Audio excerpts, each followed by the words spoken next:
Induction heater का उपयोग घरेलू और औद्योगिक उद्देश्यों में व्यापक रूप से किया जाता है। इंडक्शन हीटर का सबसे अच्छा उपयोग भोजन पकाने के लिए है। आइए देखें कि यह चीज़ कैसे काम करती है। मान लें कि हमारे पास एक सीधा तार है। जब इस तार के माध्यम से एक करंट पारित किया जाता है तो एक चुंबकीय क्षेत्र बनता है।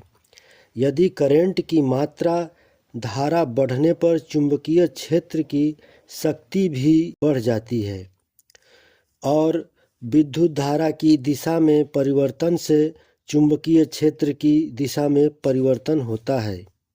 इसी प्रकार हमारे पास एक कुंडली है तो यहाँ भी धारा बढ़ाने पर चुंबकीय क्षेत्र की शक्ति भी बढ़ जाती है और दिशा में परिवर्तन होता है। विद्युत धारा चुंबकीय क्षेत्र की दिशा में परिवर्तन लाती है।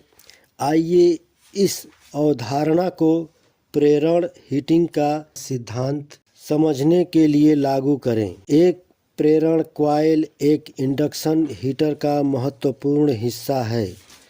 जब हम इस कॉइल को वैकल्पिक वोल्टेज के साथ जोड़ते हैं तो एक स्पंदित चुंबकीय क्षेत्र बनता है। एक उच्च आवृत्ति वाला एसी करंट इलेक्ट्रॉन ऑसिलेशन का उपयोग इंडक्शन कॉइल के लिए वोल्टेज उत्पन्न किया जाता है। हम इस बैटरी के साथ इस सरल सेटअप द्वारा ऑसिलेटर को समझ सकते हैं। ऑसिलेटर हमारे इंडक्शन कॉइल के लिए बदलती ध्रुवता के साथ एक स्रोत की तरह कार्य करता है। कृपया ध्यान दें कि यह वास्तविकता में ऑसिलेटर का एक बहुत ही मोटा विवरण है। ऑसिलेटर अपने काम के लिए नियंत्रित पावर स्विच का काम करता है। ऑसिलेटर लगभग 50 किलोहर्ट्ज़ की आवृत्ति प्रदान करता है। इसका मतलब है कि एक सेकंड में चुंबकीय क्षेत्र की दिशा 1,00,000 बार बदलती है, जो एक बहुत बड़ी संख्या है। आइए देखें कि जब हम स्पंदित क्षेत्र में धातु के बर्तन रखते हैं तो फुटवेयर इस स्पंदित क्षेत्र पर कैसे प्रतिक्रिया करता है। एसी विद्युत चुंबकीय प्रेरण नाम एक घटना के कारण कुकवेयर में एक करंट पैदा होता है।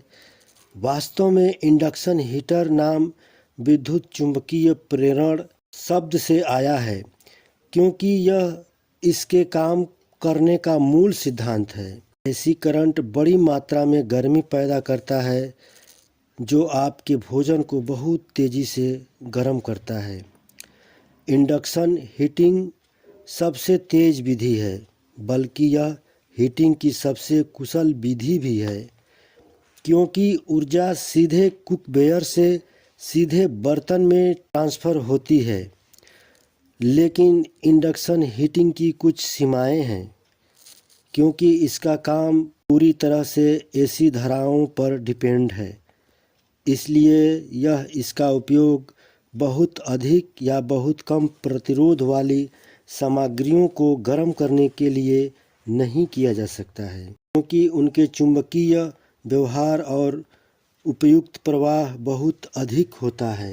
जैसे कि हम कांच के बर्तन में भोजन नहीं गर्म कर सकते हैं क्योंकि इसका प्रतिरोध बहुत अधिक होता है। प्रेरण हीटिंग लौह चुंबकीय सामग्रियों जैसे कि स्टील के लिए सबसे उपयुक्त है क्योंकि उनके चुंबकीय व्यवहार और उपयुक्त प्रवाह बहुत अधिक होता है।